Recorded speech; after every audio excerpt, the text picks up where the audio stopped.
Hello, my name is Valerie Francis, and this is the Story Nerd Podcast. In today's bonus episode, I am thrilled to welcome Kathleen Foxx to the show. Kathleen is an assistant agent with the Rights Factory in Toronto, and she's also an editor who offers a wide range of services to authors. And if all of this wasn't enough to keep her busy, Kathleen also posts advice for writers on both her Instagram site and her YouTube channel. Kathleen Foxx, welcome to Story Nerd. Thank you so much. I'm so happy to be here.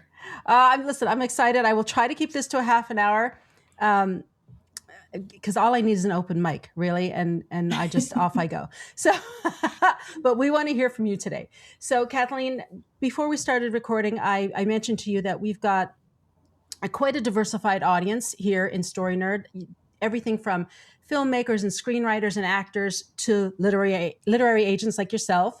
We've got some best-selling authors who listen to us, and we have first-time writers. So today, I'm mostly thinking of the listeners who are maybe working on their first book and are looking to publish for the first time, or maybe they have self-published or have published with a small local press, and they're considering the traditional publishing route.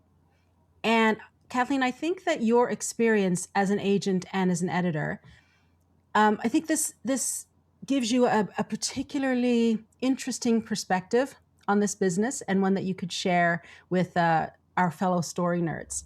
So listen, thank you for your time today. I really appreciate it. Yeah, it's my pleasure. All right, let's go. Traditional publishing is a thrill ride. Yes. That's one way of putting it, yeah. Yes, it is. It's a roller coaster. It's usually going to require a writer to have a literary agent, right? Yeah. And to get an agent, the writer has to survive this query process. Now, there's lots of moving parts to a query. Like, you've got the letter and the synopsis, and you got a one-sentence pitch and a positioning statement. But you also have the sample pages. Now, we could spend an hour at least on any one of those topics, but what I'd like to focus on are those key sample pages. And I want to get your thoughts as an agent, but also as an editor. So let's just start by, why don't you tell us what you look for from a writer when someone is querying you? Do you want 10 pages, 10,000 words? Do you work from the synopsis only? Do you want the whole manuscript? What are you looking for? Yeah, so I generally ask for about the first 10 pages. And I do find that a lot of authors are like, well, do we have to end it exactly 10 pages? What if it's in the middle of a sentence? And so, 10 pages, give or take, right? So if it goes on to the 11th page, or even if that chapter ends on, halfway through the 9th page, that's totally fine. So, and some other agents will offer or ask for 50 pages. Sometimes they'll, probably in most cases, they're not going to ask for the full right off the bat. But yeah, generally 10 pages is a good kind of thing to aim for. So the query, the synopsis, the first 10 pages, and I think in the form that I use on Query Manager, there is an area for a one-line pitch. So yeah. Okay. Now, I can't, and I said this to you right before we hit record, I cannot honestly imagine what it is like to open your query box, because you're not always open, but you open to queries, and in a couple of days, you've got 400 or 500 queries to sift through. And so that forces you then, for your own sanity, and to try and manage your own workflow, to close down periodically. Yeah. Now, assuming that the person who has queried you has followed all your guidelines properly, right? Like they've sent you something that is actually on your manuscript wish list. They've written a good query letter and all that kind of stuff. How do you know that this is a project you're going to want to read more of from those sample pages? Take us through your process. That is an excellent question. So I always start with a query. I never skip ahead. So I have to be interested in the premise, and I have to feel like the premise, the plot paragraphs are very well written, because that kind of indicates, and not always, but it generally indicates how the writing is going to be in the pages. Um, Sometimes I will read the synopsis. Like if I feel like maybe I need a little bit more information, sometimes I'll go to the synopsis before I get to the pages. Um, but then when I get to the pages, like honestly, the more queries I have read and the more that I'm looking for something, the more I can say that I've always been one to follow my instincts. And so if my gut is not like, if I'm not super excited about this and I don't get that like intangible feeling, then I'm probably not going to go forward with it. And that's only because like, it's not because it's not good or, it's not a good idea or the writing's not great.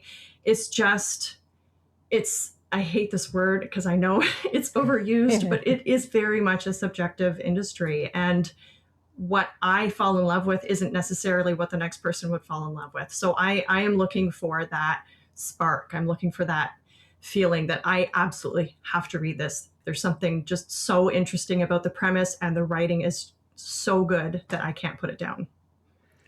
Well, this is art, and art is by its very nature subjective, Yeah. which is why Melanie and I are so nerdy about story theory, because it allows us to approach something that is inherently subjective with a degree of objectivity. Mhm. And it's really hard when you're doing your own work because it's your blood, sweat, and your tears going into this thing, and probably years of your life. So that's why I keep banging this story theory drum. Anyhow, you said a couple of things there that I want to pick up on. You said that the writing, that you feel super excited by the writing and that there's this spark that's there. What gets you super excited? Have you been able to pinpoint anything that makes you go, oh yeah, okay, I want to hear more? Or is it really a gut check every time? It's going to be a gut check every time. And when I first started agenting and I was looking at all of these amazing queries, I think I didn't rely on that gut feeling enough, and that made me request more. Okay. Which, and I liked those things, and there was something in there that obviously I was drawn to, but like we can't possibly represent everyone who queries us. And so I wish I could say that there is a magic formula or that there's a magic something there that I could say, like, this is what you need to do. There's just no way. It's a combination of the writing, the intentionality behind the words that are used, how the sentences are all put together, how much curiosity I feel, how, like do I feel any tension? Do I feel any curiosity? Do I feel emotion and voice? Those are the 4 top things that I'm looking for in those opening pages. And of course it has to run through the rest of the manuscript, right? It can't just be great in the first 10 pages, but those are the 4 most important things. Like there's a lot of important things, but I think those are the 4 most important elements that should be in any opening pages. I have to feel curious. I have to feel some kind of emotion. I want to see strong voice and tension. There's got to be even just a little bit of tension. Okay, one of the things that Melanie and I keep saying is that the irony in our business is that there is no set lexicon. Like there's no set list of definitions that mean the same thing to everybody all the time, right? Like if we were accountants, no matter where we studied in the world, we would all know what a debit is. We would all be able to create a spreadsheet, a balance sheet and a profit and loss statement, because it's the same. Mm-hmm. In writing, and probably in most art forms, like you and I might completely understand point of view in our own way, but have different ways to talk about it and different terms to use. So you just said voice was really important to you. What do you mean by voice? I know what I think of, but it's not necessarily what you're thinking of when you're thinking of voice. So tell me more about that. So voice would be like the personality of the person on the page. Like What are their quirks? What are their habits? How do they think versus what do they say? There's a lot that goes into voice, and having a strong voice on the page is just meaning that your character is developed really, really well. And it's the opening pages is hard to, you have to have some time spent on the page to develop your characters, but again, like it's not going to be the same thing or the same word combination or whatever for all stories, right? Each story is going to be different. But yeah, it comes down to how strong is your character's personality on that page, and how does that come through in the words? Right. So it's the character you want to attach to the character. It's that empathy. Do you know the book Wired for Story, Lisa Cron? Oh yes, yeah. She talks about this all. This is her opening intro in the whole book, and that's another drum I keep banging. If anyone has not yet gotten and absorbed and read multiple times Wired for Story by Lisa Cron, as soon as you're finished listening to this episode, go order it, because you're doing yourself a huge favor. A huge favor. I agree. The answer to, well, why do I have to do it that way? Why is that necessary? All of those answers are in that book. Yeah. My copy is sitting right over there. I can look at it. Story Genius and Wired for Story are right there. Exactly. And I recommend them all the time. Exactly. I got to get her on the show. I got to talk to her. She's fabulous. Yeah. We started the whole podcast by just quoting her for seasons. So to me, voice is also the artistry. Yeah. And that is the thing that I'm not sure can be taught. Mm-hmm. And I use the example of a painter. Like, if someone wanted to learn how to paint, they can go and learn about perspective. They can go and learn the color wheel. They can learn what all the different brushes do. They can learn the difference between watercolor and oil. That's the theory. But mm-hmm. then they have to take all of that and they have to go play with it, and they have to practice and develop their own artistry. So that, a Van Gogh looks different than a Monet. Yeah. Even if they used the same, now I'm not an art historian, so I'm not sure if they actually used the same paints or not, but let's, for argument's sake, say they did. The paintings look completely different because of their artistry. So to me, the voice is the artistry. And it depends, and it's going to change with each book, because you might be writing a book that's first person and your main character is a 14-year-old girl. The next book you write might be in third person. So you've got a narrator now telling the story, as opposed to it being from a first person juvenile narration. That's all artistry. And it's practice, writing over and over and over. Now, in your role as an editor, I don't know if you have ever given this advice or had this conversation with any of your clients, but for me as a writer and me as an editor, often I will tell people to actually not worry about their opening pages when they're starting to write. Just start writing somewhere. Mm-hmm. Just start writing. Because you may not know where your story starts, and you may not yet have the voice of your character. So the opening pages are probably the last thing that you'll polish. As an editor, how have you approached that with your clients? Well, when I get someone's full manuscript, there's lots of times where I don't think that where we're opening should be where we're opening. And I will often say, like, your third chapter, I think that's where we should open this book. And you're right. It's because, like, when you start writing, the natural instinct is just start writing from the beginning, right? And that's just, that then it progresses. And then all of a sudden, not all of a sudden, after a long time, you have a fully drafted manuscript, right? And you're like, okay, cool. We've got the beginning, we've got the end, everything's great. But when you first start writing, that's probably not your strongest. Your abilities might not be as strong when you first started writing that story as they are when you get into the thick of things, right? And as you get to know your character, or characters, I should say.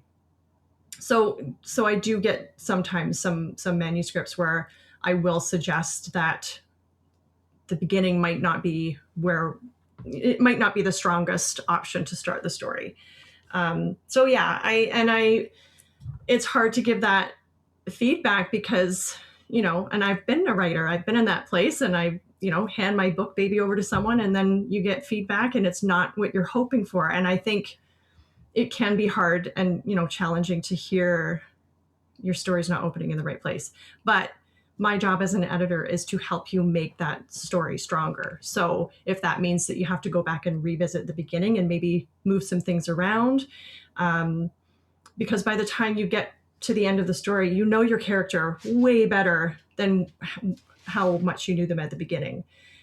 So you can kind of take that knowledge and tackle the beginning again to make it stronger. Val McDermid said the same thing. I was listening to I'm a bit of a author interview junkie. And I'll often have them just on in the background just to kind of help me get into the vibe, because I'm an extrovert, in case you can't tell, but writing is very much a solitary job. So I'll have often interviews going on in the background. And she said that she handed in a manuscript one time to her agent at the time, and she had, I don't know, a dozen chapters or so written. And that's what she sent in. And the agent called back and said, "Great job, Val. You're doing wonderfully. But we all know that those first 5 chapters are going in the garbage, right? We all know that chapter 6 is really where the story starts." And she said she was just completely deflated. But after she got over the shock of hearing that, she went, "Oh, yeah, that is where the story started." But she needed to kind of take a running start at it. So listen, if someone like Val McDermid needs to take a running start at her manuscript and let the first 5 chapters go, because the story really starts in chapter 6, it's okay. We can take a running start at it too. This is why God invented editing. This is why red pens exist. Yeah. We don't need to panic about it at all. Now, you also said in your opening pages, you need to feel curious, you need to feel an emotional connection, and you need to feel tension. Now, these are story theory things. These are things that can be taught. Because by we, I mean, people like Lisa Cron and scholars much smarter than me have already studied this stuff for years and years and years and years and years and figured out, what is it that creates tension? What is that? What's making me curious here? So the good news here is that 75% of the things that you're looking for can be learned objectively, and then you just play with them and get better at using them. And the process of playing with them and learning to use them, that develops your voice, which is the other 25% that you're looking for. So I think this is really positive stuff so far. Why approach this business with a negative perspective? Let's just look at the glass half full all of the time. Okay, I have a question for you, and I hope it's not an unfair question, but I'm going to ask it anyway. When I first got into this business, I met an acquisitions editor at one of the big 5 publishing houses. And he told me that he can tell in the first couple of sentences whether this is going to be a book that he's interested in or not. Now, by the time it would get to him, some poor writer had already gone through the query process and had finally signed with an agent, and together they had worked on the book and put the submission package together, and on and on and on. So they'd already jumped a number of hurdles. And he said, I'll just read a couple of sentences and know whether I want it or not, and I will continue to read the submission if this is an agent that I have a good reputation with, and I'm thinking, I'm not seeing it, but I know this agent wouldn't send it to me if there wasn't something here. So it's kind of the relationship with the agent that is giving them the motivation to continue reading. So the submissions that you're getting, the writer is just starting the hurdle process, right? Yeah. They may have worked with an editor. They may have published before. I'm guessing the people who submit to you have a wide variety of backgrounds and experience as a writer. Yeah. So when you open up, you say, I'm going to take the next hour and go through the first 5 names on the top of my inbox and see if there's anything here. And you open up the submission, the writing sample document. how far into it, honestly, do you know whether this is something, whether this, I'm not even asking whether this is a story you might be interested in, but whether this is a writer who's got the chops or not? Mm-hmm. How far into it? Hopefully that's not an unfair question. No, not unfair, because I know that's something that everybody's curious about. It is a challenging question because it's not the same. It's not necessarily the same for every single query. So what I can say is that I may not know if I'm going to finish the entire sample or request the entire manuscript in the first page. I might not know, but I usually will know by the first page if I don't want to read it. So sometimes that means I don't get through the sample. We don't have time to read and read and read it. I mean, that's all we do every day, especially for me because I'm an editor too, right? So reading manuscripts, that's all I do every day. But we can't, if we know in our hearts that we're not going to be offering on something, like we have to pass. We have to pass. So, and if there is something in there that makes me want to read the rest of the sample, then of course I will do that. And if at the end of those 10 pages, I'm not feeling that spark, then I won't ask for the manuscript. So that just, no pressure at all, right? For those first 10 pages.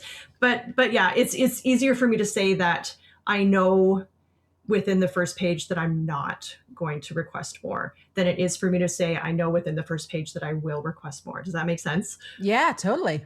Yeah. Very, and I understand, because until I became an editor, now you read a lot more unpublished work than I do, obviously, because you're doing both jobs. Mm-hmm.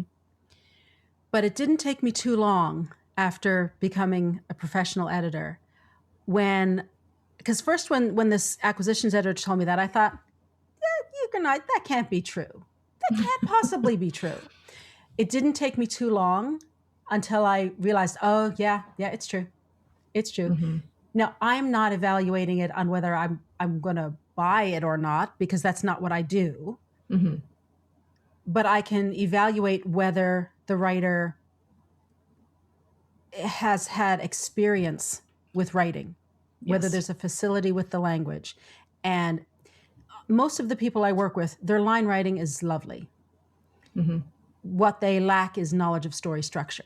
That's the easy part. Learning the story structure part, learning the story theory, that is so easy. Mm-hmm. And can be done really quickly. It's the practicing it and just writing all of the time and getting the voice, getting your artistry, learning how to put sentences together in a different way. Not even necessarily different from other writers, but different from all the sentences that you just wrote. Right. Because it can become really repetitive. Yeah. Melanie did, we taught a course a little while ago. Melanie did a great section, a great study on the musicality of prose. I must get her to do it again, because she just took a paragraph where it was, it was okay writing. There was nothing wrong with the writing, but it felt monotonous. Yeah. And then she just changed the sentence length. She changed the types of words, and suddenly there was a flow. Mm-hmm. But also, she used that paragraph where there was a steady, like repetition of sentence types and lengths and all that kind of stuff, and almost use it as a drum beat, as a way to create tension, if that's what you wanted to do. Yeah. Right? Like, there's no right or wrong Mm-hmm. in and of itself. Certain things do certain jobs really well, and when you, which is all theory and grammar, and when you understand that stuff, then you get to pick and choose and know, okay, here's how I can do it. All right, I have another question that I hope is not an unfair question, but I'm really curious, because as a writer and as an editor, I have a perspective. I don't know what your perspective is as an agent, so I'm really curious. Mm-hmm. How much stock do you put in the opening sentence? Well,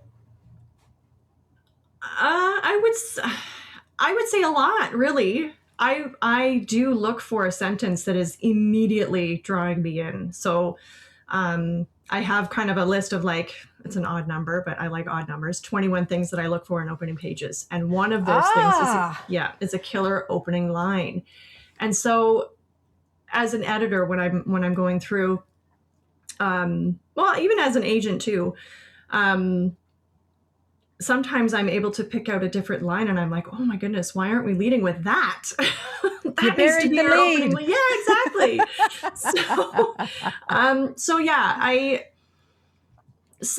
when you think about a book in a bookstore, some people will look at the back and that's good enough and they'll like it and they'll buy it. Some people will read the first page. Some people will read the first chapter. Some people will open up the middle. And if the middle is good, then that's one of my clients actually was recently talking about that. Don't look at the first few pages, look at the middle. And if the middle grabs you, it's probably going to be a good book. So there's all kinds of different ways that you can judge a book, right? Whether or not you want to read it. But one of those things is the opening line or two, like the opening paragraph. Is it enough to compel someone to want to read the rest of the page? And at the bottom of that page, is it enough to compel them to turn to the next page, and so on and so on. So yeah, I think an opening line has to be, I don't want to say perfect because that's very, and there is no such thing as perfection, but it has to be something that will immediately draw people in my opinion. And again, is that a gut check thing, or is there something quantifiable in it? Something that you can point to and go, this is why this sentence works and grabbed me, and this is why this sentence didn't. If I look at a sentence, I can usually pinpoint what it is about it that is pulling me in. But again, it's not like 2 + 2 is 4. It's not a formula, right? No. It's kind of this magical combination of things that is the result of someone who has put in all of that time and effort, and they've learned the craft. There are days when I kind of wish it was 2 + 2 = 4. Yeah. Yeah. Those are fleeting, because if it was, then the artistry would be gone. The personality would be gone. And then we're down the AI route, which is a whole other conversation that we will not go down, because Kathleen, a rant will come out of me. Oh, same. So my thought on the opening sentence is that, and we might be saying the same thing, but in a different way. Mm-hmm. The goal of the opening sentence is to get them to read the next sentence. Yeah. That's what it has to do. Yeah. And the goal of the second sentence is to get them to read the third sentence until finally they're at the end of the page and they don't know how they got there so quickly. And they need to turn it over. Like Anthony Horowitz is a personal favorite of mine and Melanie's. Part of the reason is his books feel like they read themselves. That's how smooth the line writing is. That's my goal. Just have the book read itself. Okay.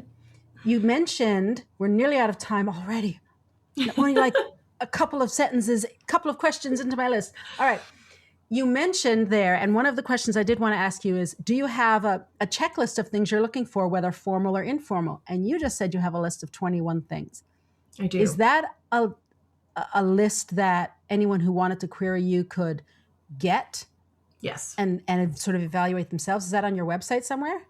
It is. I believe it's on both my websites, my agent one and it's definitely on my editorial one, at foxeditorial.com. So I do have just a few kind of little blog posts or articles or whatever you want to call them up there. And that's, I want to say maybe the top one, the first one that you look at when you're there.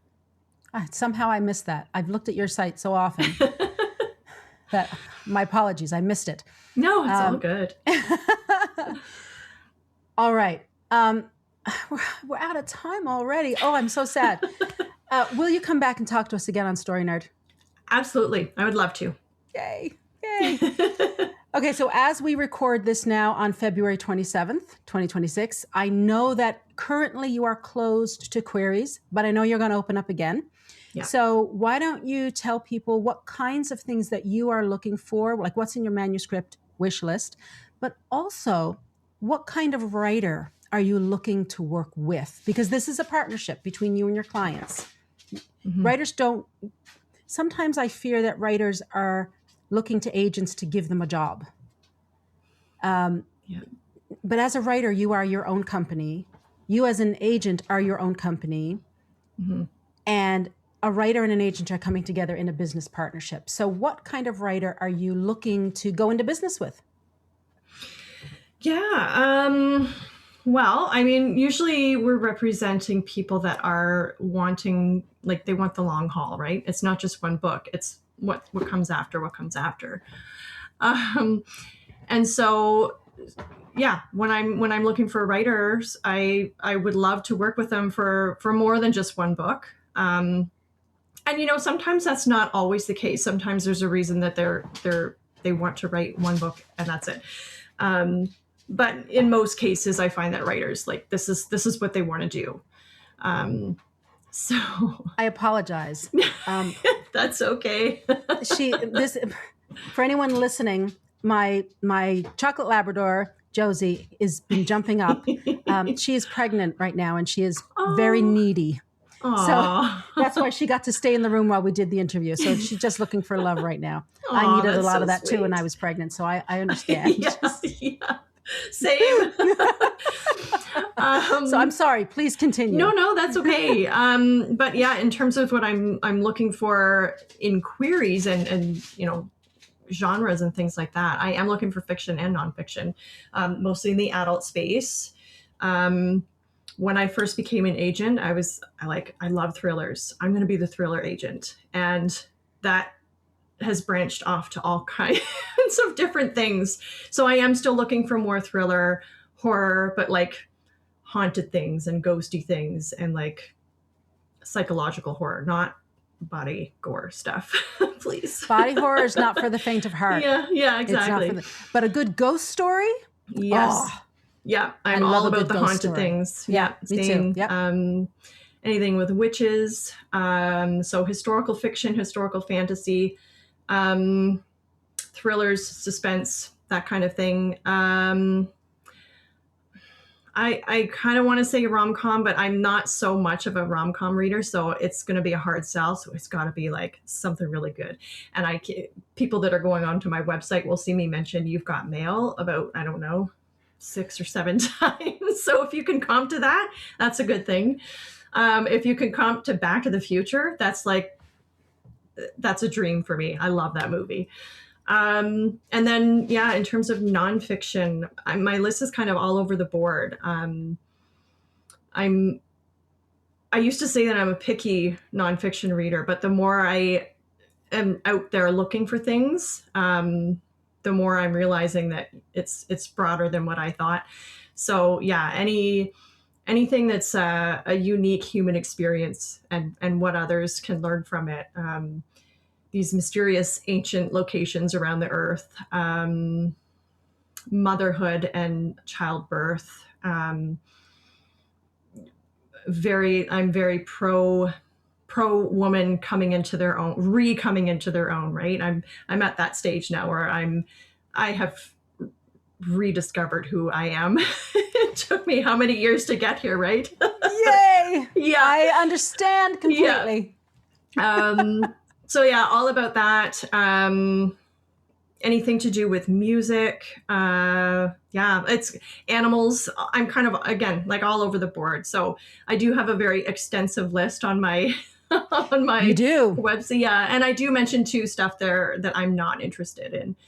Which I really like, because it's helpful for you, but also helpful for anyone looking to query. Because the query process is a full-time job. That's what it feels like. So looking at your list of, I'm not the best agent for blah, blah, blah, blah, blah. Mm-hmm. The prospective writer can go, oh yeah, okay, she doesn't want my Space Odyssey. Okay, great. Yeah. Or I can't remember what's on your list, but they can see that you're not going to be able to help them. So save you both the time. Yeah, exactly. Which is and really that's good. Exactly what it's there for. Yeah. Yeah. I appreciated that when I was querying. I didn't see that very often. And so when I started agenting, I was like, you know what? I think this will help people. So yeah, it absolutely does. So I know you have two of everything, two websites, two social media everythings. I'm sure because you need to keep them, the agent part of your life and the editor part of your life or your business separate.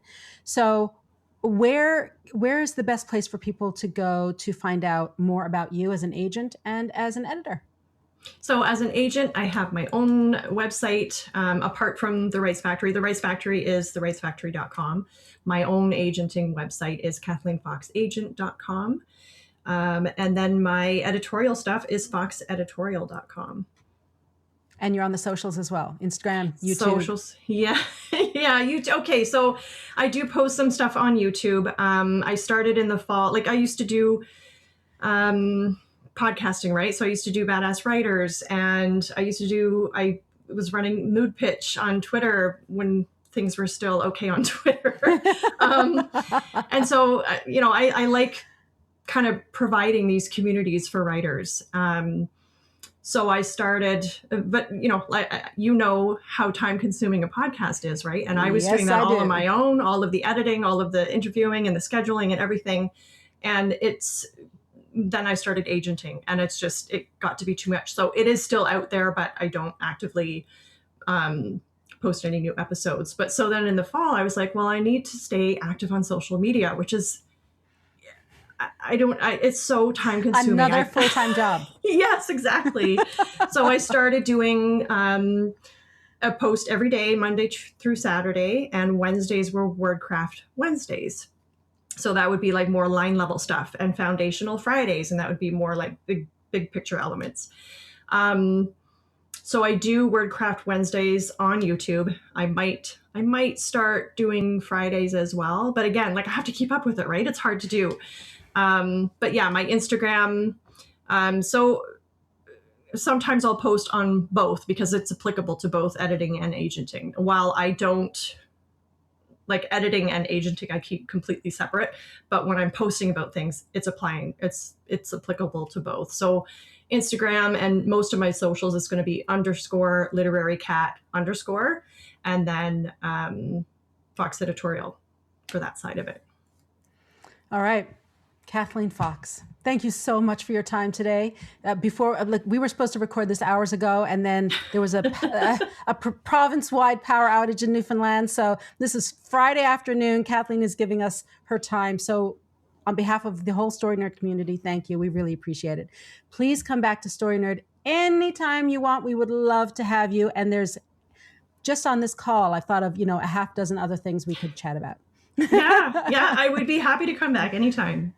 Wonderful. Well, we'll talk to you soon then. Thank you so much for having me.